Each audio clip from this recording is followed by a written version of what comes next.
1879년 7월 10일 경북 성주 대가면에서 김호림의 외아들이 태어났습니다.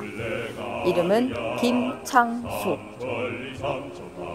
나의 이름은 김창수. 결혼은 심산이라 합니다.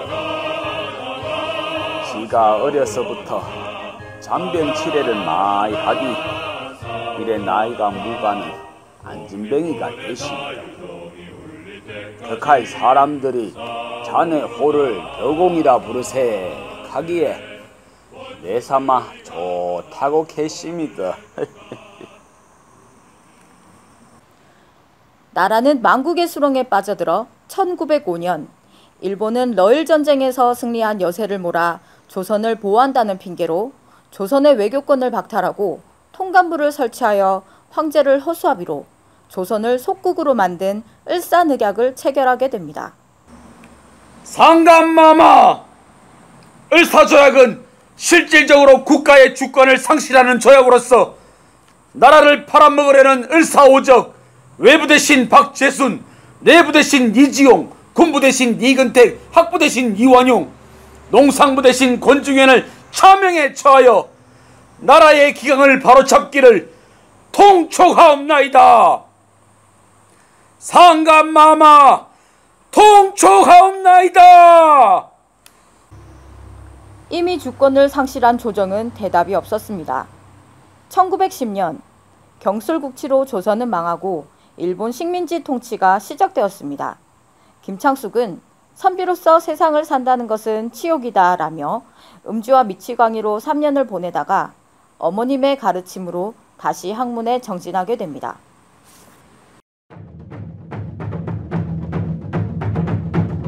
모두는 자해야 조선의 독립국인과 조선인의 자주민임을 선언하노라. 차로서 세계 만방에 고하여 인류 평등의 대의를 극명하며 차로서 세계 만방에 고하여 자손만대의 민족 자전의 정권을 영육해 하노라. 최후의 일인까지 민족의 정당한 일사를 회의하노라.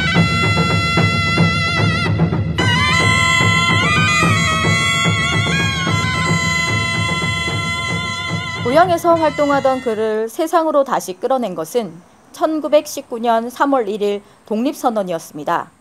민족대표 33인이 서명을 했지만 유림의 대표는 빠져 있었습니다. 김창숙은 유림으로서 부끄러움을 견딜 수가 없었습니다. 지금 나라와 민족이 도탄에 빠져 있다. 성인의 글을 읽은 자로서 행동해야 할 때 행동하지 않는다면 그것은 거짓 유자다. 거짓 지식인이다. 김창숙은 전국 유림들을 단결시켜 독립의 뜻을 모은 파리장서를 만들어 중국으로 가져갑니다. 상해로 간 김창숙은 그곳에서 영어와 불어로 번역을 해 파리 만국평화회의에 보내게 됩니다. 이 일이 국내로 알려지게 되면서 500여 명의 유림들이 체포되는 1차 유림단 사건이 발생하게 되지요. 그 후 김창숙은 상해 임시정부 수립에 참여하고 의정원 의원으로 활동하게 됩니다. 1925년 독립운동 기지 건설을 위한 군자금을 구하기 위해 김창숙은 국내로 잠입합니다. 그러나 군자금은 턱없이 부족했고 독립의 열기는 시간이 지나갈수록 식어만 갑니다. 김창숙은 또 다른 계획을 세웁니다. 이름 나석주입니다. 나이 34살입니다. 고향 황해도 재령입니다. 임무 12월 28일 오후 2시 서울 도착. 외놈들의 대표적인 착취 기관인 식산은행과 동양특식회사, 철도회사를 차례로 까부순다. 그리고 이를 방해하는 외놈 아새끼들을 까부순다. 조선의 기계를 보여주게나. 그리고 남은 한 발로는 걱정 마시라요. 조선의 독립을 위해 이미 목숨을 내놓았습니다. 이런 영광스러운 일에 나서게 된 것이 자랑스럽습니다. 훗날 사람들은 당신의 이름을 기억할 것이요. 나석주 동지.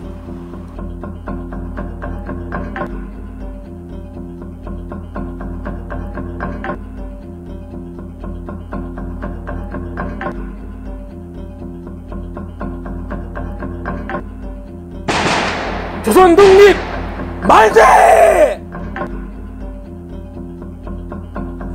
이후 조선은 독립 열기에 불타오릅니다.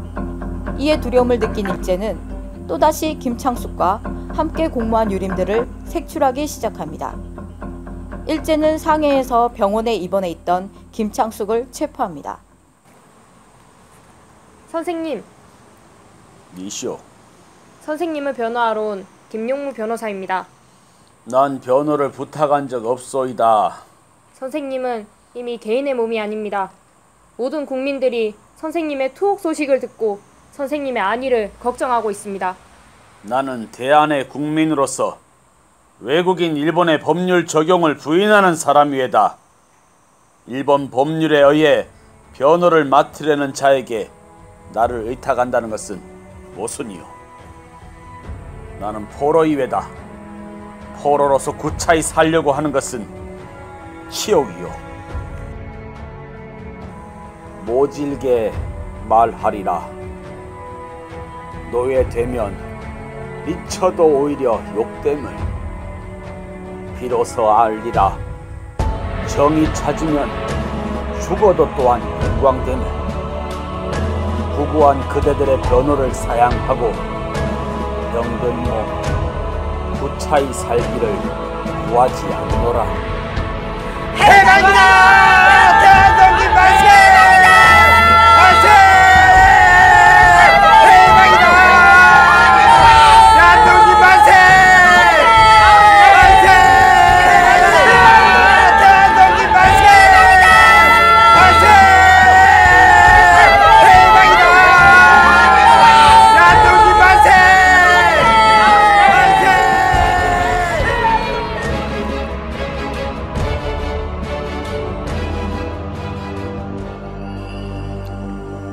해방은 되었지만 대한민국은 새로운 국가 건설이라는 숙제가 남았습니다. 미국과 소련의 남과 북에 대한 분할 점령은 계속되고 새로운 나라 건설을 위한 정당들은 우후죽순으로 생겨나 당파 싸움은 하늘을 찌릅니다. 뭉치면 살고 흩어지면 죽습니다. 심상, 비록 우리 손으로 이루지 못한 강복이지만 드디어 해방이 되었네. 자, 새 세상을 열세나. 선생님, 저희 당을 이끌어 주실 분은 선생님밖에 없습니다. 오셔서 의정직을 맡아주십시오. 심상, 나 벽혀있세. 우리 손잡고 나라를 일으켜보세. 이 사람들아! 어찌 찾은 해방인가? 이 나라가 갈라진단 말이다!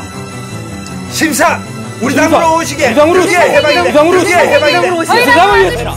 선생님, 우리 당으로 오시오.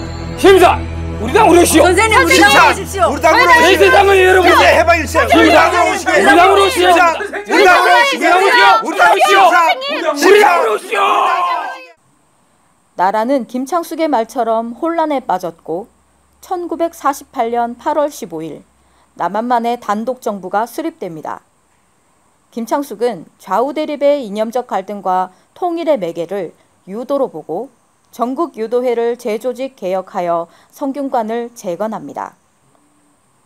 한편 대쪽 같은 김창숙은 이승만이 독재 정치를 펼치자 부산국제구락부에서 정치 지도자 80여 명과 함께 반독재 구국선언을 합니다.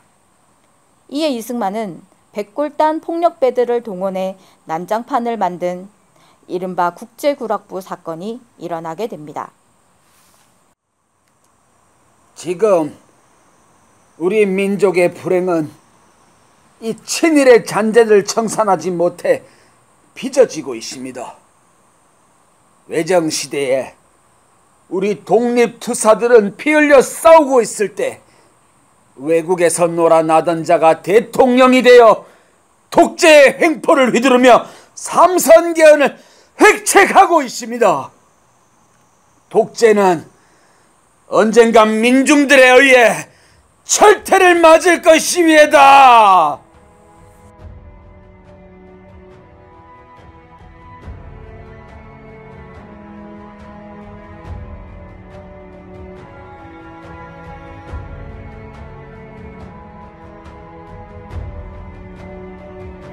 심사는 테러와 구금을 빈번히 당하면서도 대통령 하약 경고문을 무려 4번이나 발표합니다.